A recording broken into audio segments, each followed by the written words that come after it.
Everyone, good morning. সকলে কেমন আছো? আশা করছি সবাই ভালো আছো, আমরাও খুব ভালো আছি। তো তোমরা কি করছো জানিও। আর আজকে আমার বর কি বাজার করেছে চলো তোমাদেরকে দেখাই। আসো, তোমার কাছে তুমি এই না বলো পুজো আসছে, কম খাও আর এত বাজার করেছো। দেখো কত বাজার করেছে।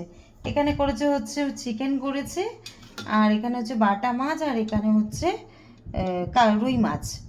তাই এতগুলো বাজার কি করতে এনেছো তুমি? আর এই দেখো এখানে হচ্ছে শাক আছে, এখানে দেখো কলা, ঠিক আছে, গাজর আছে, আছে এখানে পেয়ারা, আর এখানে ব্রেড দই। তা আজকে হচ্ছে বাজার এগুলো। আর আমাকে আমার বর বলছে কম খাও, সেদিন বিরিয়ানি খেতে চাইলাম বলে আমাকে খাওয়ালো না, আর নিজে এত বাজার করেছে। তো আজকে কি রান্না করবো? আজকে তাহলে এত কিছু রান্না করব না, শুধু করছি চিকেনটা করছি আর বাটা মাছটা করছি। বাটা মাছের সাইজগুলো কিন্তু বেশ ভালো নিয়েছো, ভালো হয়েছে। আর কি দিয়ে রান্না করবো? তুমি এরকম কালো জিরে দিয়ে সর্ষে দিয়ে যেরকম রান্না করো আচ্ছা, ওরকমই করো ঝাল। খুব ওটা পছন্দ সুন্দর করো? করো, খুব সুন্দর করো, অসাধারণ, আচ্ছা, প্রচুর ভালো হয় ভালো খেতে। হয়, খুব সুন্দর হয়।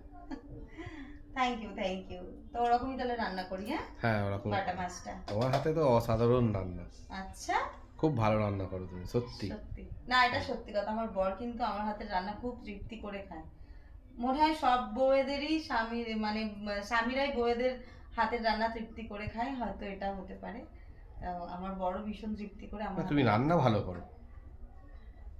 তাই বন্ধুরা, তোমরা যদি না খাও বুঝবো কি করে বলো তো? একদিন তো তোমাদেরকে আসতে হবে, তাই না বলো, খেতে।